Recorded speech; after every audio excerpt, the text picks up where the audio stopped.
This is Deep Dive. I'm Fei Fei. All eyes are on the Middle East this week, as Israel and Palestine have entered a new round of conflicts. The Hamas group launched a surprise attack on Israel, killing hundreds of Israelis. The crisis continues to escalate. Israel is pounding Gaza with airstrikes and hundreds of Palestinian civilians have been killed. Israel has announced a total blockade of the Gaza Strip. And it has also called up conducting a large-scale strike on Hamas targets in Gaza. Officials say Gaza faces an imminent humanitarian catastrophe. Hospitals are overwhelmed and Gaza's Sow power station ran out of fuel amid tightening siege. The latest count of deaths stands at around 2,500 from both sides. It started last Saturday, as the militant group Hamas launched a surprise attack on Israeli towns near the Gaza Strip. Israel retaliated with airstrikes and what they call a complete siege of Gaza. Why did Hamas attack Israel all of a sudden? When will this round of conflict end? And more importantly, will the two sides ever be able to find peace? For this, I spoke with my colleague Ding Heng, who has been closely following developments in the region. This episode is brought to you on Thursday, October the 12th.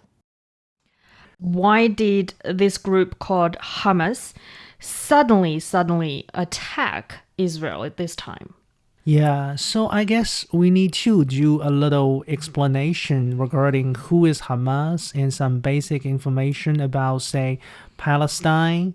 Basically, the main conflict zone taking place this time around is the Gaza Strip. More specifically, the bordering area between Gaza and southern Israel. Gaza is a Palestinian, territory on the eastern coast of the Mediterranean Sea. When we talk about Palestine, there are actually two territories. One is Gaza, and the other is the West Bank. And these two are separated from each other by Israeli territory. They are not connected. In comparison, Gaza is the smaller region, and more than 2 million people live in Gaza. And its border is under a tight control by both Israel and Egypt, which is why this territory is often called an open-air prison by Palestinians. And since 2007, Gaza has been governed by Hamas. And by the way, here I think we need to clarify that Hamas is the organization that is in control of Gaza, but in the West Bank it is Fatah, namely the largest faction of the multi-party Palestine Liberation Organization that is exercising control over there in West Bank. Hamas won the 2006 Palestinian election by campaigning on using armed resistance against the Israeli occupation. However, Hamas' victory at the time led to an open conflict, even military conflict, between Hamas and Fatah. This conflict remains unresolved today, which is why we see a scenario in which Fatah is in control of the Palestinian National Authority in the West Bank, whereas Gaza is governed by Hamas. These two groups, Fatah and Hamas, cannot reach agreement on sharing their political power, and also they have different visions about Palestinians' future, because unlike Fatah, Hamas simply has been rejecting this idea regarding the two-state solution. It advocates the creation of, say, an Islamic state over the combined territory of Israel, the West Bank, and Gaza. And now the conflict surrounds Hamas and Israel. But now, apart from, people living on that piece of land, we're also seeing people from other parts of the world are also very vocal about their position in this conflict. Some say Hamas are killing civilians, have done really inhuman crimes targeting Israelis. And others say, it's actually Israel who pushed Hamas to launch this attack. And there are also rallies supporting Palestine in many many other countries. So I think another question would be, why is the world sharing such big difference in this conflict as well? Yeah, those are really two drastically different, even conflicting views or perspectives. On one hand, the attacks launched by Hamas this time around indeed appear to be unprecedented. Some Israeli officials claim that the attacks led to the most civilian deaths on a single day in Israel's entire history. Some people will say even the bloody second intifada in the early 2000s, that we're talking about a major Palestinian uprising in Israel and some of the Israeli-occupied Palestinian territories. Even that uprising in the early 2000s didn't see this kind of massive incursion into the territory of Israel. But on the other hand, Israel's continued occupation is also true. Israel's current government is really overwhelmingly dominated by people who oppose a peace agreement with the Palestinians. Now, according to Hamas itself, its attack this time was really provoked by the recent events surrounding the Temple Mount. This is a place in Jerusalem which is holy to both, Jews and Muslims. And recently, Israeli settlers have been entering a mosque atop of that particular mount called Al-Aqsa to do their own prayer, which from Muslims' perspective is really equal to blasphemy. So that's probably why, for example, Hamas has named its attack this time as quote-unquote Operation Al-Aqsa Storm. But in the meantime, we have to say that common sense would tell us that this kind of complex military operation had to be months in the making.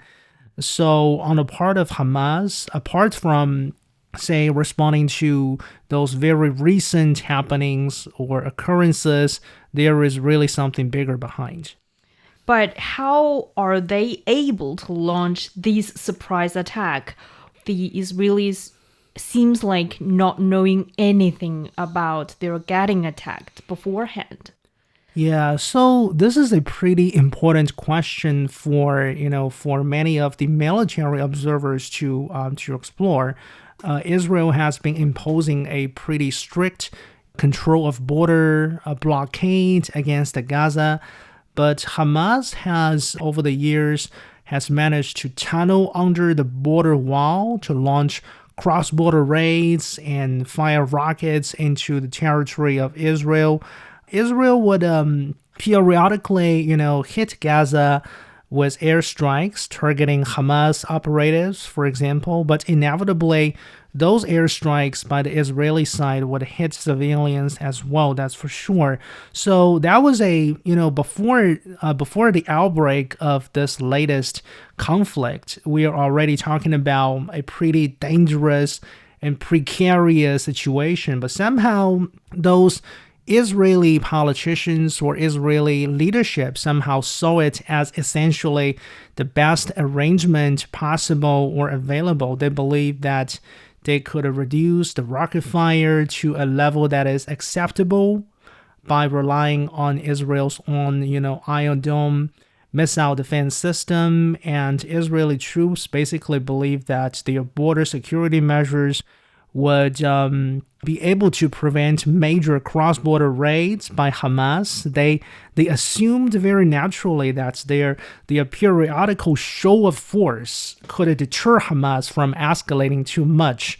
Those periodic strikes by the Israeli side have been termed mowing the lawn or mowing the grass, meaning that the threat from Hamas cannot be eliminated, but it could be reduced to a certain level. But the latest events have basically shown to everybody of us that those assumptions by the Israeli side were simply not true. They were significantly mistaken because Hamas was not deterred at all. It managed to penetrate Israeli territory through land, sea, and air. So nowadays, I guess a lot of questions have been called into regarding Israelis' intelligence, for example. How come they failed to anticipate these attacks? Now, one possible explanation is that in recent months, probably much of Israel's focus has been in the West Bank, where battalions of young Palestinians have launched their own initiative against the Israeli occupation, and also the current, say, internal political problem inside Israel itself might have cast a negative impact on the intelligence community's capability as well. And also over the past decade, Hamas has largely attacked Israel through rocket forces. So it's possible that Israeli forces around Gaza were not really that prepared for a ground assault. So these are all factors, or at least explanations. So as you said, Hamas probably have planned for this attack for a really, really long time. They must have a goal in their mind for this attack. And what do you think their end game is? Yeah, so I think the bigger picture is that Israel is currently involved in a U.S. brokered negotiation to normalize ties with Saudi Arabia, which, of course, is a major follow-up event to this Abraham Accords signed during the last days of the Donald Trump administration. Normalization is widely seen by Palestinians as the Arab world giving up on the Palestinian community. So Hamas could well be, trying to torpedo this possible Saudi-Israel deal, or even try to undo this Abraham Accords, as we can judge from some of the spokesperson statements from the Hamas. And I guess that's a message that Hamas wants to send to the Arab world. In the meantime, Palestinians' domestic politics, or its internal politics, is also defined in a large part by how its leadership could respond to Israel's continued occupation. The strategy of Hamas to, outcompete its rival, including the Fatah that is in control of the West Bank, is to try to present Hamas itself as the real force, as the authentic voice of resistance to occupation. So this is another angle to look at this issue. And that's very interesting because, unsurprisingly, I think, the United States also has a role in this conflict. So what is Biden's agenda before this attack happened? I think to a large extent, this latest attack or conflict is really something that President Biden hates to see because it really runs a risk of derailing his attempt to mediate a normalization deal between Israel and Saudi Arabia.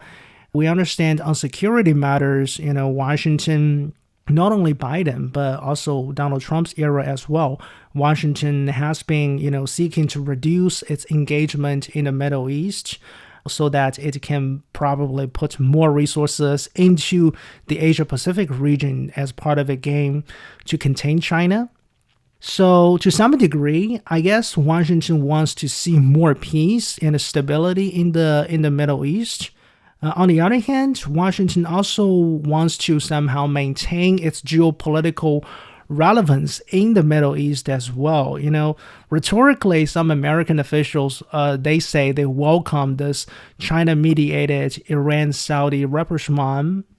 But in reality, I think the real actual sentiment on the part of Washington politicians and analysts is that there is a lot of anxiety about China's increasing presence in the Middle East. So there is a sense of, to rival with China in terms of geopolitical relevance and influence. So that's why Joe Biden is so eager to broker a deal between Israel and Saudi Arabia.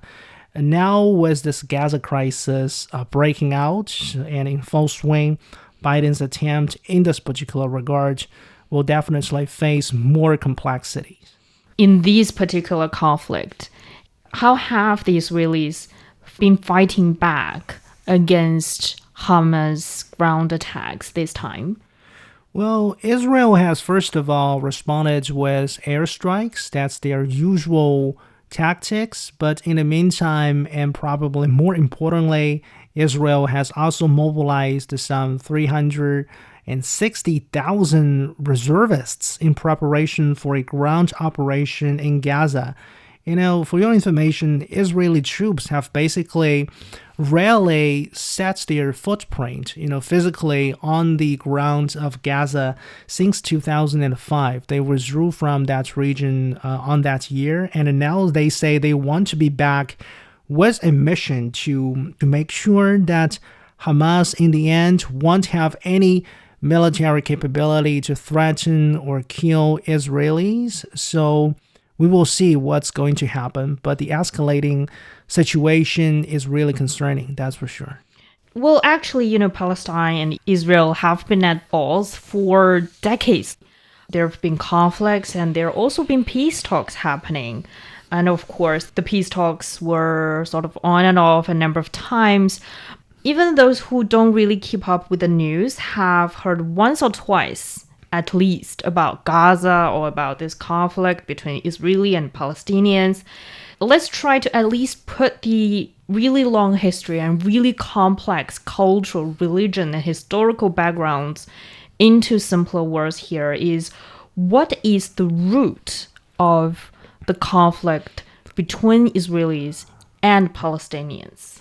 Feifei, when the two parties of different kinds have been fighting against each other for decades, for generations, it's really, really extremely difficult to mend their rift, to strive for a, sentimental reconciliation. This is the reality in international politics. Now, in my analysis, the root of their conflicts is actually a combination of historical hatred against each other, rivalry for realistic resources, living spaces, and also geopolitics involving some external powers, notably the United States.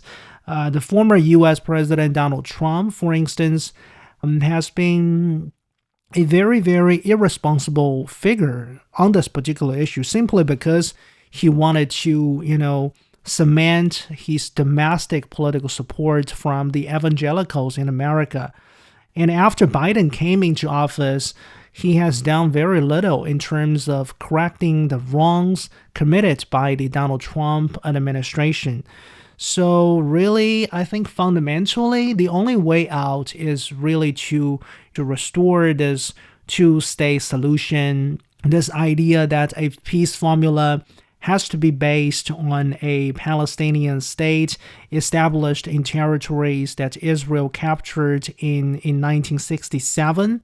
This idea is supported by many countries, including China, and before Donald Trump, every administration in the White House has been supporting this idea until Donald Trump. But really, I think the current problem is that it's very, very difficult to restore the peace talks between Israel and Palestine because the political situation, the political climate condition is simply not there. And here, I think the internal politics of both Israel and Palestine are actually at play. Apart from this very far-right political trend that we have seen in Israel in recent years with the coming back of Prime Minister Netanyahu, we also need to keep in mind that in recent years, Hamas has also been increasingly gaining popularity and political support in Palestinian society. So it's really, really very challenging to get the two sides back to the negotiation table. Thank you, Ding Heng. Diplomatic talks underway involving various countries and leaders in an effort to establish common ground for peace in the Middle East. On Wednesday, the Iranian president and the Saudi crown prince discussed the conflict during their first phone talk after the two regional powers re-established diplomatic ties. A special envoy of the Chinese government talked with Palestinian foreign minister as well on that matter. The Palestinian president, also head of the Palestine Liberation Organization, is set to meet the U.S. Secretary of State on Friday. All sides hope to end the conflict as soon as possible. At the same time, airstrikes targeting Gaza from Israel are still underway, and rockets from Hamas continue to fall into Israeli territory. The UN has warned of a humanitarian catastrophe in Gaza among its more than 2 million residents, as an Israeli blockade is preventing food, fuel, and water from crossing the border between Gaza and Israel. And that brings us to the end of this episode of Deep Dive. If you like what you just heard, don't forget to follow us on your podcast platform to search for Deep Dive. You can also leave comments to tell us what you want to know about China and beyond. This episode is brought to you by me, Fei Fei, and my colleagues Li Rinqi, Zhang Zhang, and Qizhi. Special thanks to CGTN Radio reporter Ding Heng. I'll see you in the next one.